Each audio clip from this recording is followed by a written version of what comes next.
Welcome to the Strong AF podcast. I'm your host, Dr. Natasha Barnes. I'm a strength and rehab coach for climbers, and I blend my 24 years of expertise and experience as an elite level climber, competitive powerlifter, and rehab professional to bring you a podcast that will help you become stronger and more resilient. In this podcast, we'll talk about all things strength training for climbers. We'll also talk about climbing injuries, rehab, and why training and rehab go hand in hand. To connect, be sure to follow me over on Instagram at Natasha Barnes. To find out more about coaching or getting help with an injury, check out my website at natashabarnesrehab.com. And now, let's get to the episode. Welcome back to the Strong AF podcast. Today, we're going to talk about how to warm up for a strength session. This is a question I get all of the time.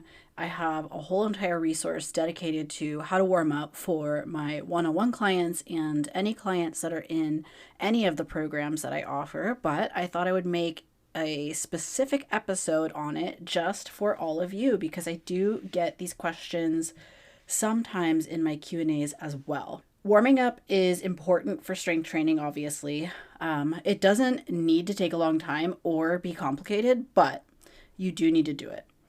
So here are 3 reasons why you should warm up. Number 1, raising your body temperature. Raising your body temperature is just going to help you feel a little bit better on your warm-ups. It's also going to help prepare the tissues for the exercises that you're about to do. Number 2, it helps you practice the movement pattern you're going to train. So not only is the warm-up designed to literally warm your body and your muscles and your tendons up, it's also going to help you practice the movement pattern that you're about to train, which is helpful. It also helps for selecting the correct intensity or the correct load for exercises. So we can use our warm-ups to gauge how we're performing in a training session, and we can auto-regulate our training session more effectively with a good warm-up. If you want to hear more about auto-regulation, go back and listen to the last episode where we talked all about it. Number 3, the warm-up also prepares your muscles to recruit and work hard. So not only are we warming up, not only are we practicing the movement pattern, but we're also getting our body ready to actually try hard. And a good warm-up is going to help with your performance as well as warm you up. I like to break the warm-up down into basically 2 phases. So phase 1, we can just consider the general warm-up. And the general warm-up is designed to just raise your body temperature. So if it's cold where you are, sometimes starting with a general warm-up is a good idea, like 5 to 10 minutes on a bike or walking on an incline on a treadmill to raise your body temperature is usually enough. When it comes to weight training, sometimes doing an exercise with the empty bar, doing some movement with an empty bar, or doing some movement with body weight, or even like a really, really, really light weight, can sometimes serve as the general warm-up I'm not going to talk specifically about climbing in this episode, but a lot of people don't realize you don't have to do anything off of the walls, especially for climbing warm-ups. You can just warm up on the climbing wall with really easy traversing, climbing a few really easy V0s or 5/8 at the gym or whatever is a really easy grade for you. If you're really new at climbing and those grades are not really warm-ups for you, you can traverse around with your feet on the floor and like hang on the holds basically while you put some weight in your feet, and that can be a really easy warm-up for you. In this episode specifically, we are going to talk about warming up for strength training though. So just wanted to throw that little tidbit out there because I know somebody will ask the question, but let's move on. So phase 2 is sort of considered the progressive warm-up, the progressive part of the warm-up. So basically it's going to help you practice the movement pattern and prepare your muscles to try hard. And basically, if it's not that cold, you can start here. So this would be with an empty bar or really light weight, or body weight, or the lightest possible dumbbell, or the lightest possible band. or even one plate on a cable machine, unless you're doing lateral raises, where one plate on a cable machine is sometimes my working weight. You can start with something really light.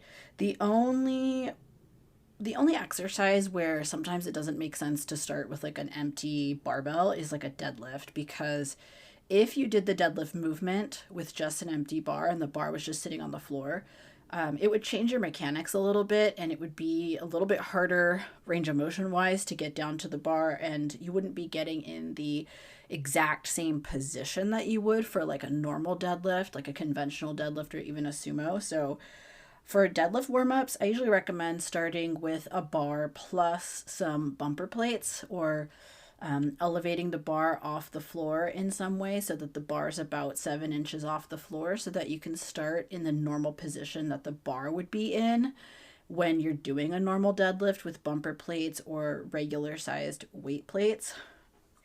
If your gym, your home gym, your climbing gym, whatever gym you're at, doesn't have bumper plates, they only have metal plates, you might notice that the plates are different sizes. So a standard 45-pound plate has a certain diameter.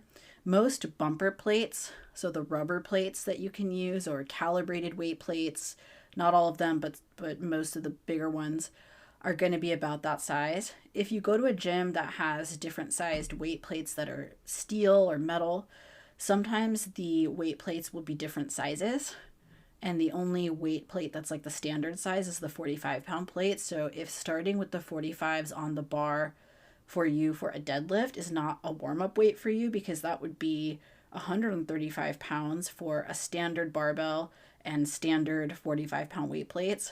If that is too heavy for you, but the other plates at the gym are not the correct diameter, what you can do is elevate the bar off the floor using blocks, or set up in a rack and do what's called a rack pull, where you set up the safeties inside of the rack so that the bar is positioned about 7 inches off the floor, so that you can start with your warm-ups in the same position that you would do your working weight at.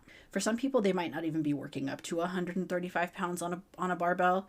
So that's a strategy that you could use if you weren't working up to quite that heavy of a weight and you only had access to weight plates. But most climbing gyms and a lot of just commercial gyms are gonna have bumper plates for deadlifts for the most part. And so all of those plates, all the way down to a 10-pound plate, are going to be exactly the same diameter. Actually, the only plates that'll be smaller than that are, they might have some smaller 10-pound plates. They might have some smaller 5 or 2.5-pound plates. But most people can start with a standard bar plus 10 pounds on either side, and that can be a good starting point for a warm-up for the deadlift. If people are powerlifters and they're listening to this, they're probably wondering like why I'm talking about this. This is a really, really common experience for people who are newer to lifting, or who maybe have an injury where they can't start with 135 pounds on the bar. Most powerlifters are going to be like, why don't you just start with 45s on the bar? Like, what's the big deal? I encounter a lot of clients who are brand new to lifting who just don't lift that heavy, or at least that's too heavy for a warm-up, or they're rehab clients and we can't start them that heavy because maybe they're symptomatic. So lots of ways to work around this. You could also just do RDLs if you wanted to, until you're at a weight where you could put the regular plates on the bar.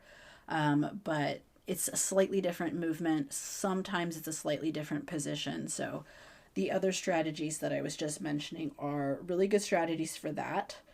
Of course, I'm not covering every single possible scenario. So if you have a question about what I'm talking about specifically, warming up for deadlifts, or another exercise where the bar is supposed to be on the floor, let me know. I'll do my best to answer it, but hopefully I've just done a good job of answering that for you for now. But yeah, so that would be the progressive warm-up.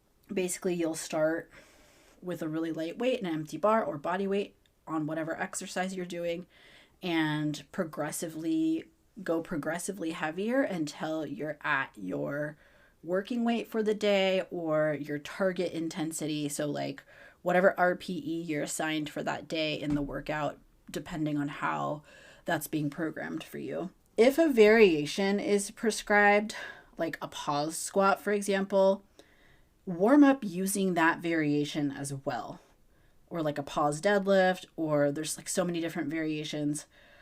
Don't warm up doing like normal squats. So if you got prescribed pause squats in your workout, which that is an exercise variation I like to use, what you don't want to do is warm up using normal squats, and then once it starts to get heavy, start pausing your squats, or like, guess like it gets heavy and then you add some more weight and then you're guessing that that's going to be your weight for the day on pause squats.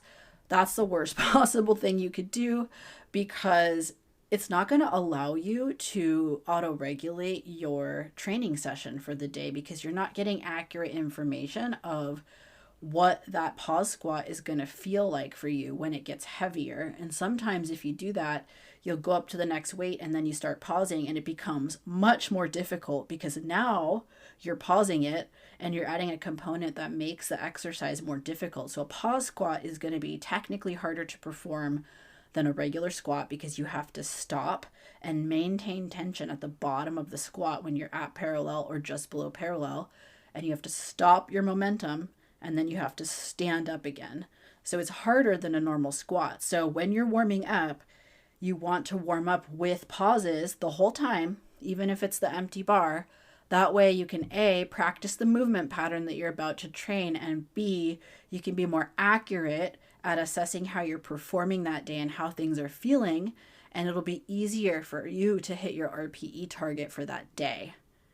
Now, some people listening might not know what an RPE target is. They might not know what RPE means. If you don't know what RPE means, it just stands for rating of perceived exertion, and it's a way to measure effort level on an exercise, and it's a way that we can dose intensity in a strength training program. It's what I use for all of my programs, including my rehab programs. So if you want to learn more about that, go back and listen to the last episode where we explain all about that so that you can have a better understanding of what I'm talking about in this episode. If you're not doing a workout that's prescribed using RPE or some auto-regulated measure, like you're doing like percentage of max, there's ways to do that too. But basically, whatever variation you're doing, I would recommend doing that variation for your warm-up so that you can be more accurate with load selection as you're doing it, and you can practice the movement pattern.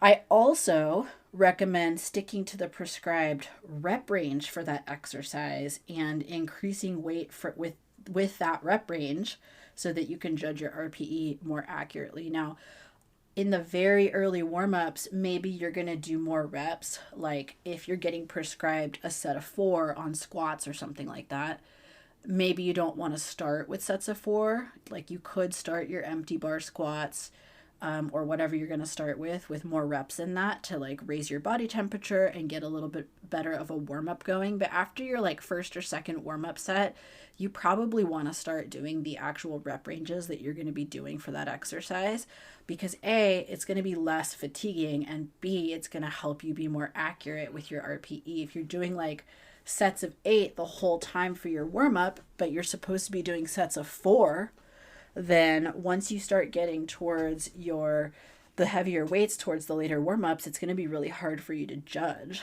what the actual weight should be for that workout if you're not doing the correct rep range. So keep that in mind as you're warming up. Do the variation that's prescribed and do the rep range that is prescribed. I would also recommend taking about 4 to 6 sets for your warm-ups.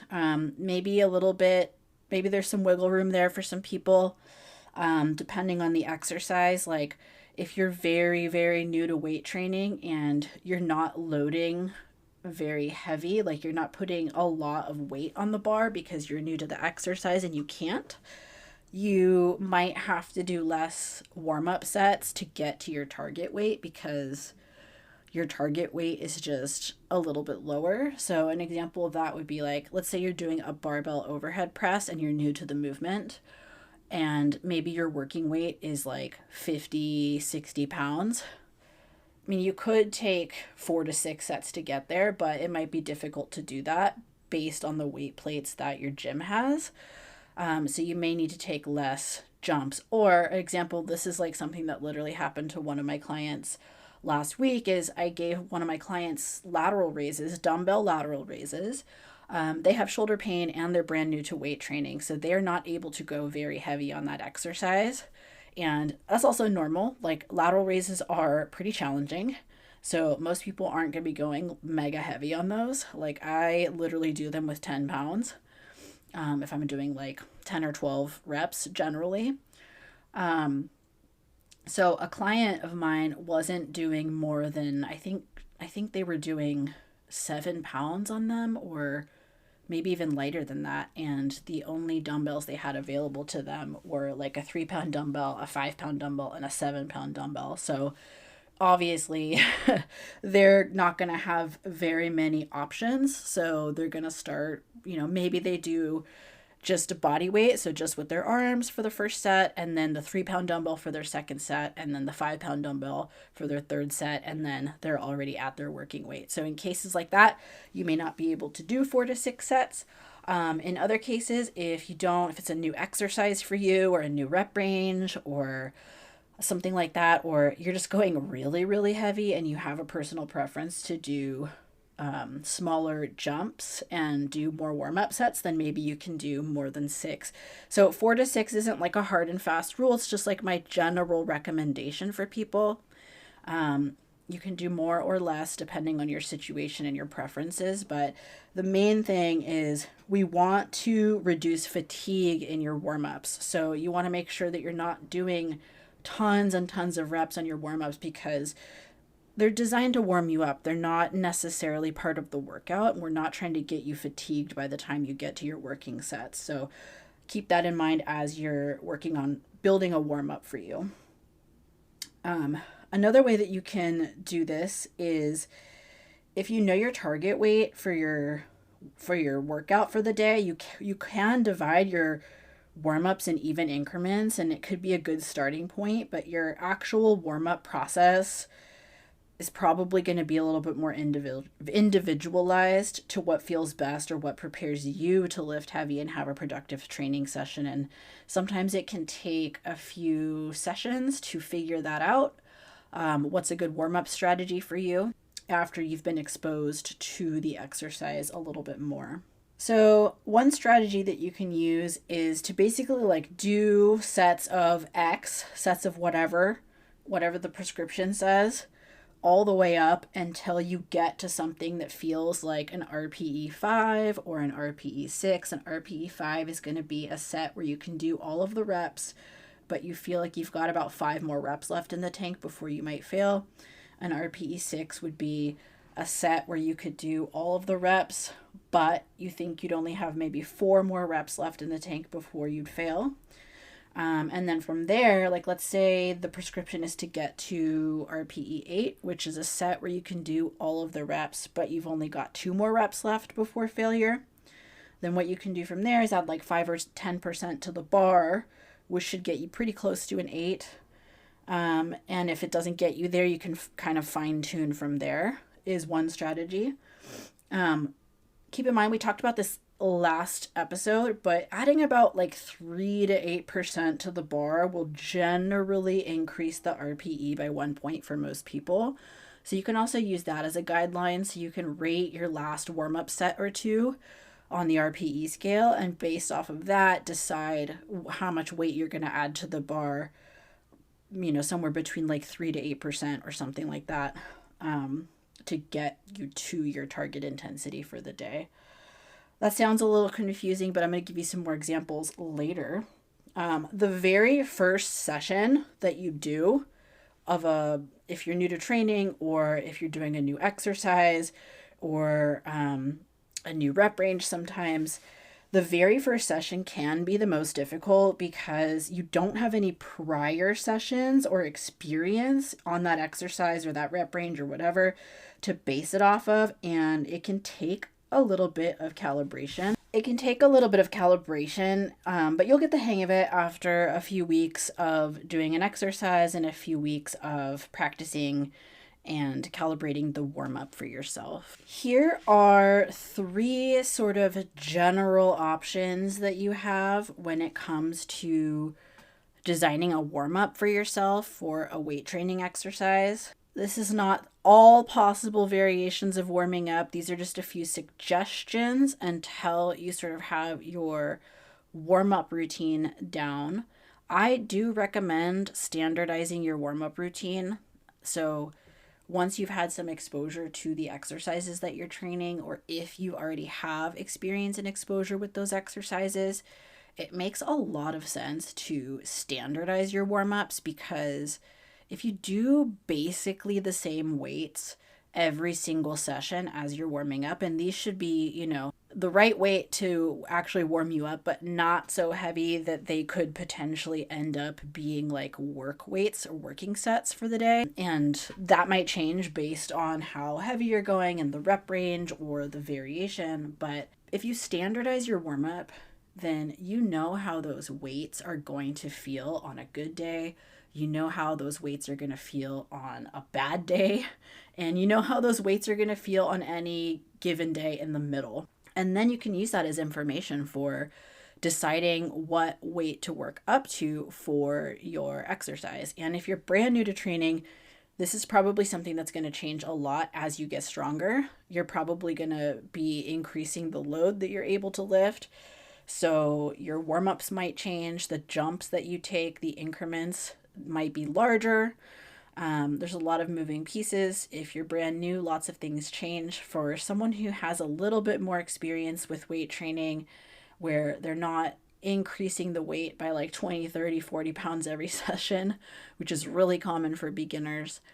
If you're someone who has a little bit more experience, then standardizing your warm-up routine can be really helpful, and can give you some really good information about how you perform with normal fluctuations, and will give you some experience that you can use for calibrating. So for me, I've been strength training for about 10 years. I have had a lot of experience with a lot of different exercises.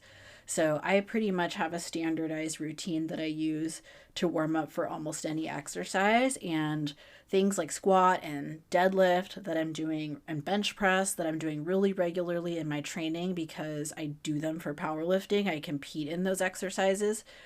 I have a standardized warm up that I do every single time. I hit the same exact weights every single time I go in and do those exercises.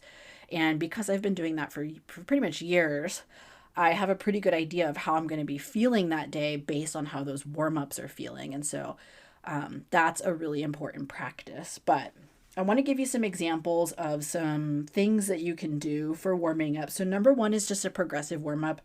This is helpful for like new exercises. I mean, it's helpful for any situation, but it's also helpful, especially helpful for new exercises that you've maybe never done before, or new rep ranges that you've never done before, or if you might have, if there's symptoms present, like let's say you've started developing some shoulder pain or some elbow pain or some back pain or something like that, doesn't mean you shouldn't train. I mean, go talk to a physical therapist, do a consultation with me. We can talk about it. But it doesn't necessarily mean that you don't train. It just means that you might need to adjust your training if you're having symptoms. And that can also mean adjusting your warm-ups. So if I were to tweak my back, or if I were to wake up with some discomfort in my low back one day, I'm going to go in and I might, depending on how the first warm-up feels, I may adjust my warm-ups, and I might not make the normal jumps that I would make because I'm trying to figure out like what a good entry point for me for training is going to be that day based on symptoms. So I might not be making the normal jumps that I would make if I did not have that discomfort. And so that's something that you can do if you're experiencing symptoms or something feels off. But also, this is helpful for new exercises. So this is basically how I warm up clients that are new to strength training, or if somebody comes to see me and we're doing a rehab assessment, we're just going to do a progressive warm-up. So I'm just going to start them at the lightest possible weight, or even with body weight, depending on the situation. And we're just going to make some slow increases in the weight until we kind of find our appropriate intensity for that day, our RPE for the day, or an intensity that feels tolerable given symptoms for that day. And that might mean that you take a lot of warm-up sets to figure that out the first time, but you don't have to do that every time. Once you have it figured out and you kind of have like a ballpark, like you know what you can kind of tolerate, or you know how strong you are, and you know what you're generally going to be working up to on a certain exercise. You don't have to do this every time, but sometimes the first time or two, you're going to be taking lots of warm-up sets because you don't know, and you don't want to make a jump that's too large and accidentally overshoot your intensity or fail, or trigger symptoms if you're going into it with symptoms, or if you start feeling symptoms during the session. So progressive warm-up is just starting really, really light and making some pretty small increases in weight. And that can be, anywhere from like 2 to 10%, something like that. That's a pretty good guideline. So that's strategy number 1. Strategy number 2 is going to be, you can literally take your target weight. So just as a definition, your target weight is going to be a weight that you think that you're going to be working up to for the day. And that could be you planning to repeat the same weight you did last week, or it could be planning to increase the weight the next session. If you're really new to weight training, generally I recommend going into the session with a planned increase in weight, maybe like 5 or 10% of an increase, or maybe a little smaller than 5% in some cases, but you're probably going to be able to add more weight to the bar the next time you go in if you're very new to strength training, because you're basically going to be on a linear progression just naturally. But just be ready to adjust as you're warming up. If something feels off, if you're feeling more tired for the day and you notice that your performance is down, or if your performance is way up and you need to make some larger increases, just be aware of that. But basically, you're going to take that target weight and you're going to divide it by the number of warm-up sets that you want. So divide it by 4, divide it by 6, divide it by 8, whatever. And that will give you the weight increment to increase by on each of your warm-up sets. The drawback to this is, if you have a planned target weight for the day, but your body has other plans and you're not performing well and your performance is down, or if your performance is way up, you might not actually hit that planned target weight and you may need to adjust sooner in the warm-up, or you may need to add more weight if the target weight is feeling too easy for the day. So keep that in mind. The third option is percentage based. This is really common in powerlifting. It's really common in a lot of strength sports. So basically you can take, you would also have like a target weight or something that you're planning on hitting for the day that you've already planned ahead of time. And you can hit 40% for your first set, 50% for your second set, 60%, 70%, 80%, and then like 85 to 90%. And then you can make like that 10% increase to your working weight for the day, which is the weight you're going to be doing your training with.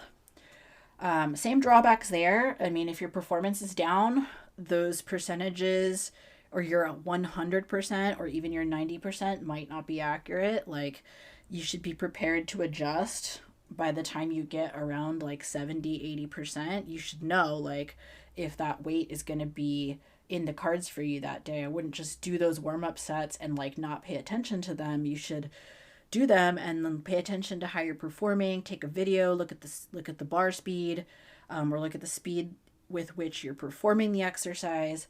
And if it slows down significantly, you're probably not hitting 90 or 100% that day. You're probably not going to hit that target weight, and you need to be prepared to adjust.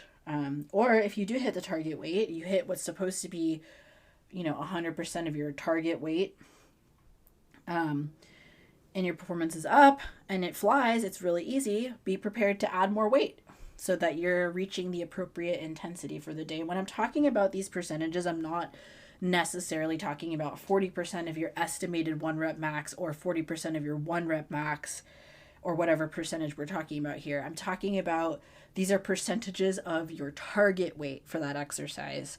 And I'm going to give you some really specific examples here. So if this is sounding really confusing, I will make a post, an Instagram post, So if you're a visual learner, you can see what I'm talking about in this podcast episode so that you can go to that post and save it, or share it, or whatever you want to do, have it for reference so that you can visualize what I'm talking about. I don't know if that's going to be available the day this podcast goes out, but it will be available around the time this podcast comes out. Let's talk about some examples. So let's say our target weight for the day is 300 pounds. And this could be something you hit in your last session. This could be your projected increase in weight that you think you should be able to hit based on the fact that like you've been progressing linearly every session. However you want to make that decision. Generally, the more experienced you are, the more you've trained, I would recommend going into the session. Like if you're very well trained, if you have experience with lifting, you might want to go into the session planning to repeat the same weight that you did last time, and then make adjustments based on how warm-ups are feeling and how that weight is feeling, because it is okay if you're more advanced, or even if you're not, to repeat the same weight. The weight doesn't necessarily matter. I urge you, if you haven't already listened to the autoregulation episode, to go listen to it, because it's not necessarily the weight that matters when it comes to strength training. Your body doesn't know the weight. Your body doesn't know the number. Your body only knows the stimulus. And that's the important part. It's important that we're getting the right stimulus in the training session, and everything's going to be okay. So whether that's the same weight you did last week because you hit your target intensity if you repeat that weight, whether it's less weight than last week because performance is down but you're still hitting your RPE target, or whether you're adding more weight to the bar because the weight you hit last week is feeling a lot easier, meaning you're stronger, and now you can move more weight at the same RPE. So that's what we're talking about when it comes to target weight. But for this example, let's say you're going to deadlift 300 pounds for a set of 6. I realize that not everybody listening deadlifts 300 pounds. Some people probably deadlift more. Some people probably deadlift less. That's okay. This is just an example. I can't possibly give you examples of like every possible weight. That would just take up a whole entire hour of the podcast. So let's just go with 300 for 6. I think it's a good weight to make sense of this warm-up progression. So our target weight is 300. The prescription on the program is 6 reps at RPE 8. So just a reminder, RPE 8 is an intensity where you could do 6 reps, but you only have 2 reps left in the tank at the end of that set.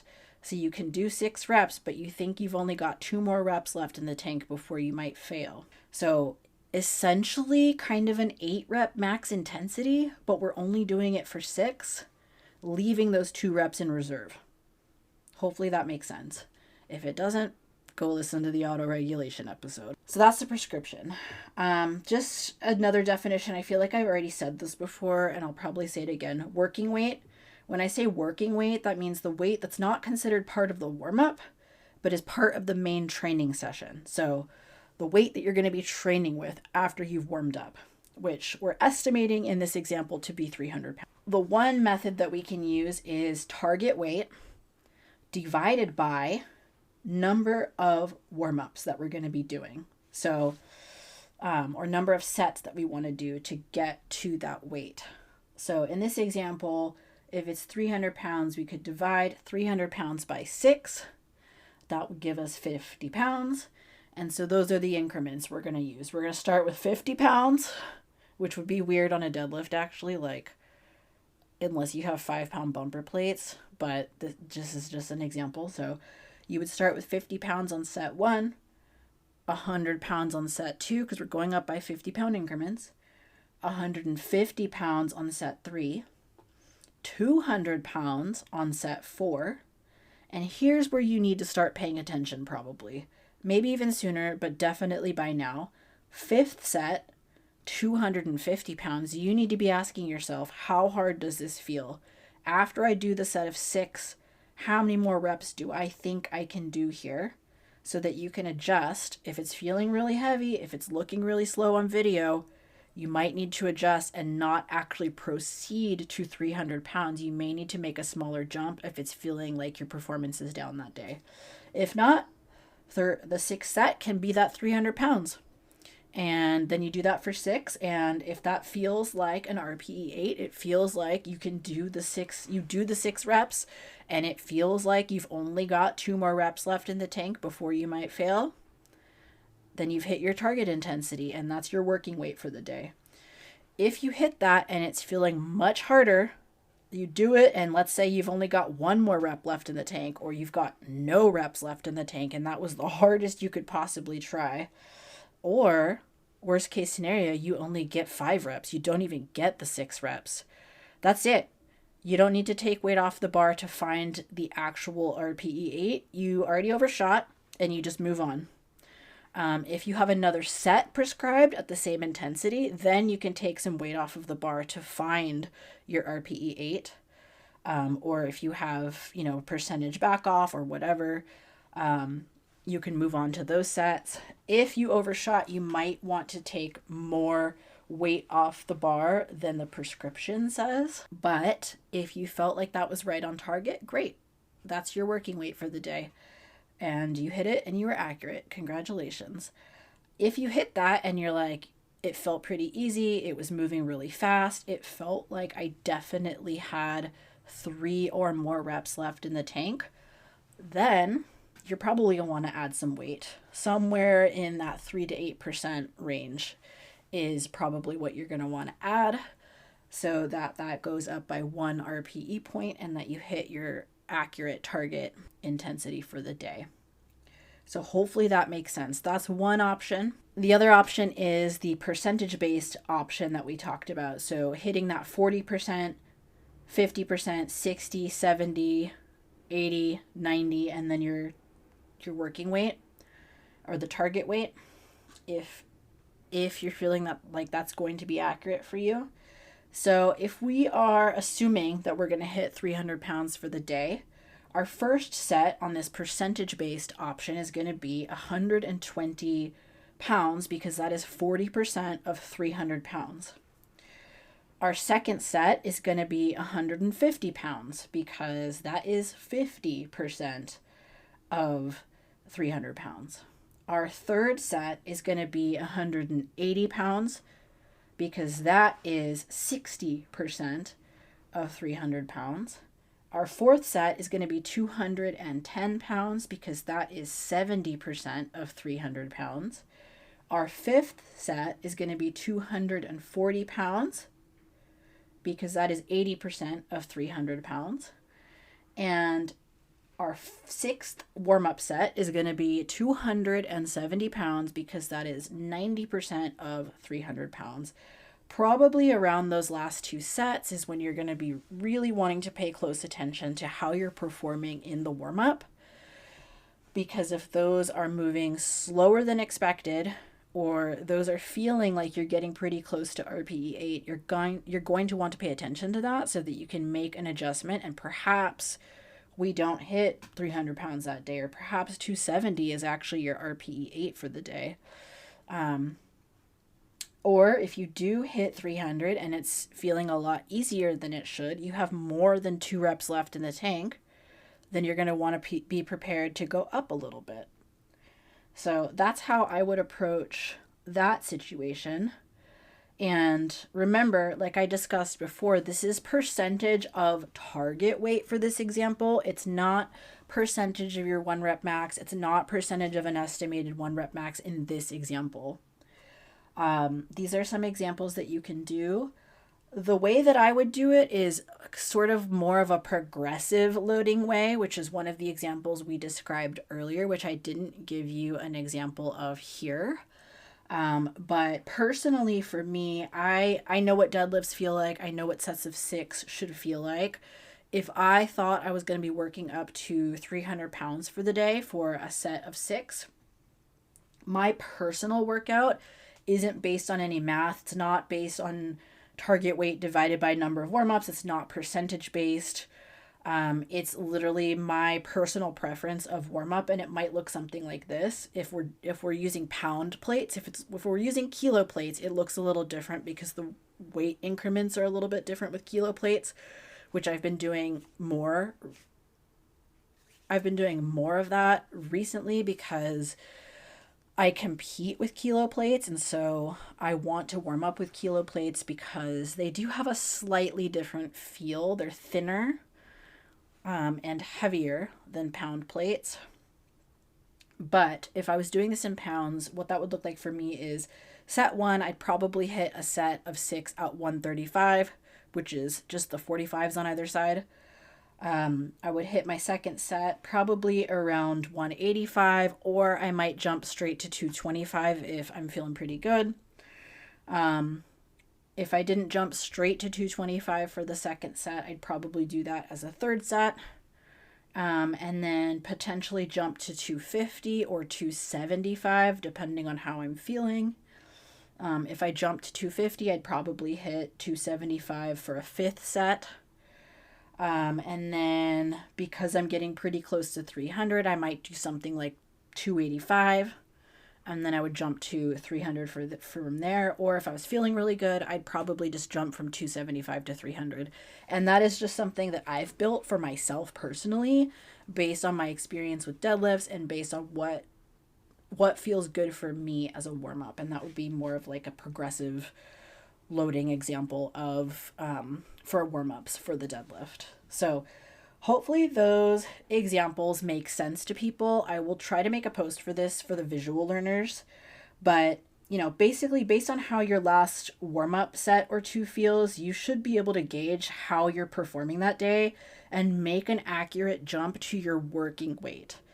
So pay attention to it, because it's going to help you be more accurate with load selection. It's going to help you be more accurate with hitting the right RPE targets. And again, working weight is just a weight that's not considered part of the warm-up, but it is part of the main training session. So no need to stretch, foam roll, or do anything else before you warm up. It's kind of just a waste of time for most people, and it's pretty unnecessary in my opinion. If you really like doing that stuff, go for it. But it just adds more time to your warm-up, and I don't think it's necessary. If you're the kind of person who feels really stiff at the beginning of a training session, doing more sets with an empty bar or with body weight or really light weight is also going to save you time, and it's also going to help you with mobility. It's also going to help you. It's basically a loaded stretch. So you don't even need to do any of that stuff before a warm-up. Like I said, if you really like it and you want to do it and you personally feel like it helps you perform better, go for it. But I don't recommend it to any of my clients. I don't have any of my clients do it.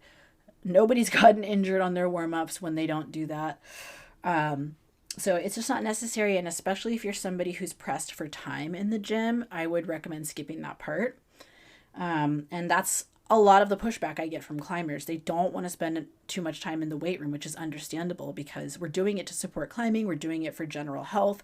We're not trying to spend 2 or 3 hours in the weight room when we're strength training. And if we're adding a bunch of stuff like activation drills, banded stuff, foam rolling, stretching as part of the warm-up, it wastes a lot of time.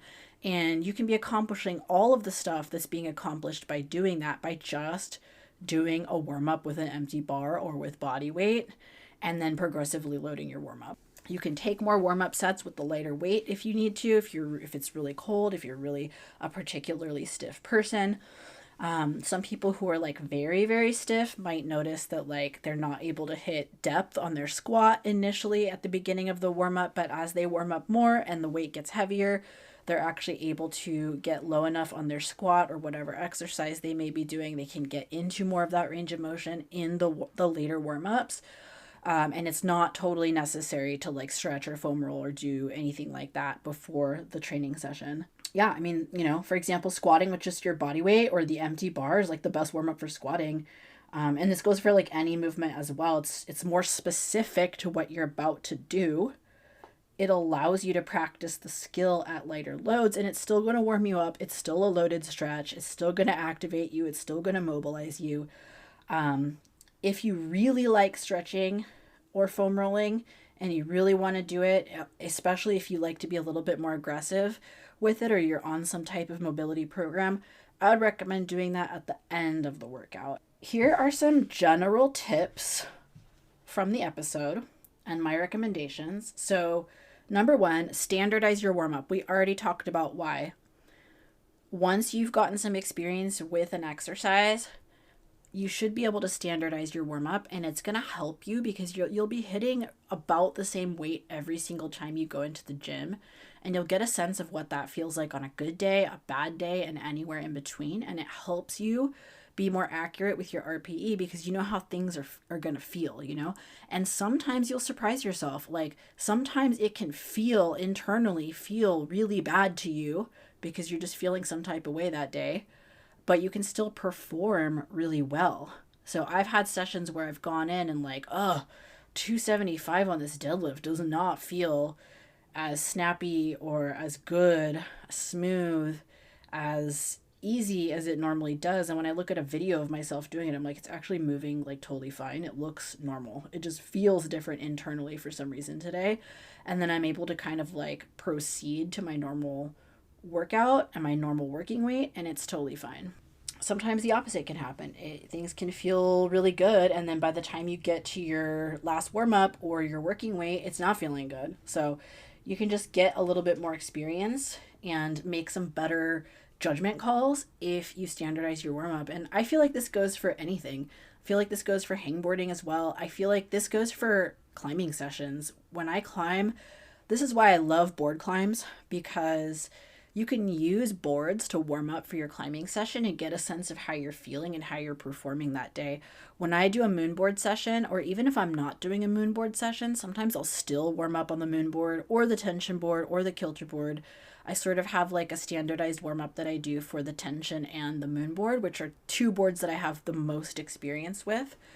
And I have a warm up sequence that I do of climbs that I picked specifically because I like how they warm me up. They warm up my body, they warm up my fingers. They also give me some information about how good I'm feeling in that climbing session, like whether or not I'm feeling snappy, how my contact strength is feeling, because I can snatch that crimp really easily, or I'm fumbling it a little bit, which is telling me that my accuracy is off and maybe I'm a little more fatigued than I thought. So it can be really helpful for not just strength training, but for hangboarding, which is also strength training for climbers, or climbing sessions. So I want you to take that away from the episode. Other tip, have a target weight in mind for the session. Don't get attached to the target weight though. I go into a session and sometimes I have an idea of what I'd like to do, and that doesn't always end up happening. Sometimes I need to adjust down. Sometimes I go in and surprise myself and I get to go up in weight. So that literally just happened to me today when I was training. So today's Monday, October 16th, and I did a squat session. My prescription was 8 reps at RPE 6 to 7. And last week I did 242, something around there. So my plan was to go in and just repeat that workout. I have a lot of experience in weight training. I'm not always going to make an increase session to session. And if I can match my previous session, that's what I like to do. And I only increase the weight if proven otherwise, like if it's feeling way easier or if the last warm-up's feeling way easier. So I was planning on going in and repeating that weight for sets of 8. Or if the warm-ups were not feeling good, I was prepared to do less. But I went in and actually my last warm-up was feeling very good. So I actually went up 10 pounds and I squatted 253 and a half, 10-ish pounds. I guess 11 something pounds. And it felt great. It was actually, I did it for sets of 8 and it was actually at a lower RPE than last week at a lighter weight. So I actually got stronger. One thing I want you to keep in mind is this, and this is kind of like tip number 3, don't assume a linear progression when you're weight training. If you're a beginner, it's probably going to be a linear progression, but because of the nature of autoregulation and the normal day-to-day fluctuations in performance, you need to accept and embrace those normal daily fluctuations. They're normal. Whether it's strength training, hangboarding, climbing, life, they happen. So accept them and embrace them. Don't assume a linear progression. So you want to ask yourself, sometimes it's easy to get into this pattern of forcing weight on the bar. And I don't know if anybody listening has had any experience with a popular strength program called Starting Strength. I did that program. I've had clients do that program. I think it can be an okay program for like rank novices because most of the time you are going to experience a linear progression. And that program, you plan on putting 5, 10, 20 more pounds on the bar every session and you ride it out. And it doesn't take into consideration the intensity or the RPE of that weight. You just sort of keep adding weight to the bar until basically you fail, and then you reset and try it again, or you switch the rep ranges and try it again. It's not super great once things start to get into those higher RPE ranges because you end up accumulating more fatigue than is necessary from the program. And that's what happens if you are somebody who overshoots all the time. It can, if you're somebody who's done a program like that, or like for me, this took me a really, really long time to get out of the habit of doing, is I would go into every session and be like, I'm going to add weight to the bar. I'm going to add weight to the bar. I'm adding 5 or 10 pounds, like no matter what, no matter how I was feeling. And then you end up overshooting your weight. And sometimes you feel good about it, like you'll do it, but did you actually get stronger? Or did you just do more weight at a higher RPE? So if you do more weight than last time, but it's at a higher RPE, you didn't actually get stronger. You just forced progression there, and that's not sustainable. You want to increase the weight because you can increase the weight. Like you're not going to get stronger by forcing it. You're going to get stronger by getting the right stimulus over and over and over again. And then the same weights are going to start feeling too easy, and then you can add more weight to the bar.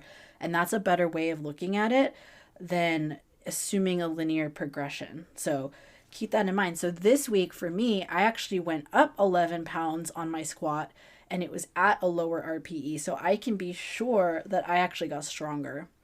And probably I got a little stronger, but I also just, my conditioning was a little bit better. I just came off of a powerlifting meet. If you want to hear about that, go back to episodes where I talk about it. But the nature of powerlifting programming is like you do like a peak and a taper, and you lose a little bit of like your fitness adaptations for doing like more volume and higher sets. And then when you get back to normal training, you feel really strong for like heavy singles, but you don't feel super fit for multi-rep sets. And it takes a few weeks to kind of get that back. So I think part of that for me is also just gaining some of that fitness back now that I'm back to regular training again. Okay, another tip, RPE calculators and percentage charts. So if you look up an RPE chart, it'll show you like percentages. It'll show like rep ranges plus RPE, and it'll show you like what percentage you should be trying to hit, like percentage of your 1 rep max you should try to be hitting to hit a certain RPE. Or you can use calculators that like do that for you and you don't have to reference a chart. And they can be useful, but you want to use them with caution.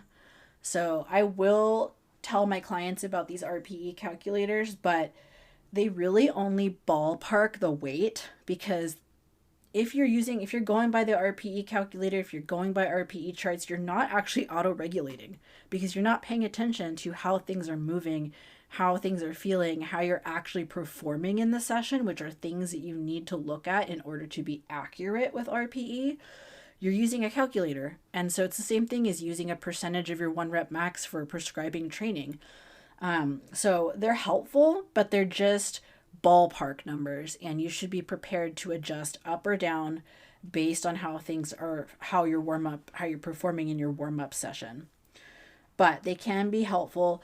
One thing I will say is that reps lie. So if I put in what I just did today for my squats at 8 reps and at the RPE I thought they were, it's going to give me like a crazy estimated 1 rep max on my squat. And that's not necessarily real.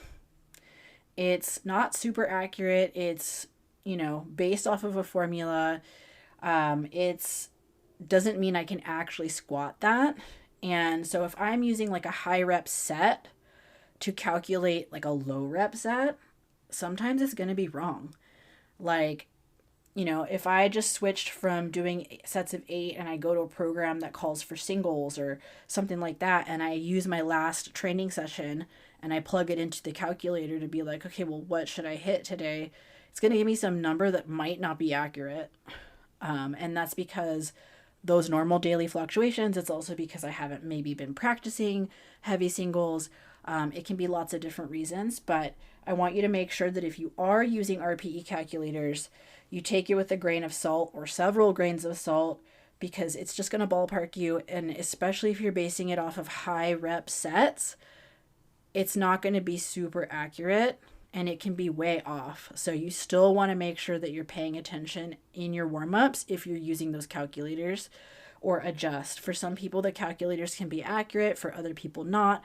For some people, they can be accurate on some lifts, and so for some people not. So for me, they can be relatively accurate for squats, little less accurate for deadlift for me, and then they're definitely not accurate for bench press for me, I have found. So take it with a grain of salt. It is okay to overshoot or undershoot occasionally, especially if you're just learning RPE.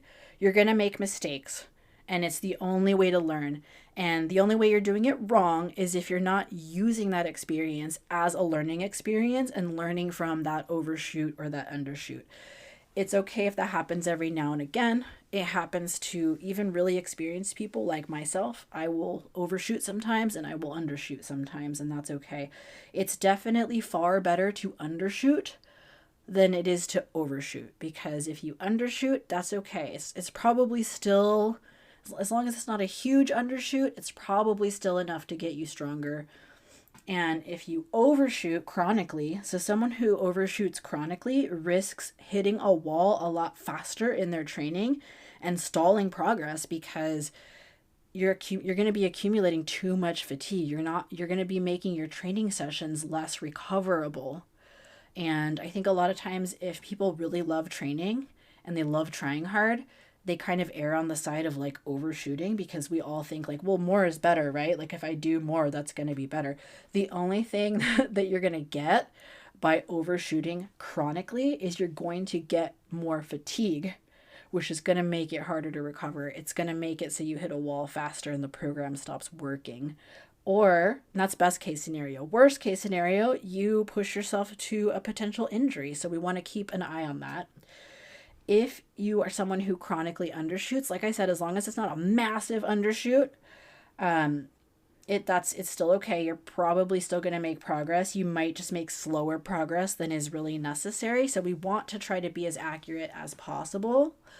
But again, it's far better to undershoot than it is to overshoot. And if you want some help learning how to use RPE, this is something that I specifically designed my foundational strength training program for.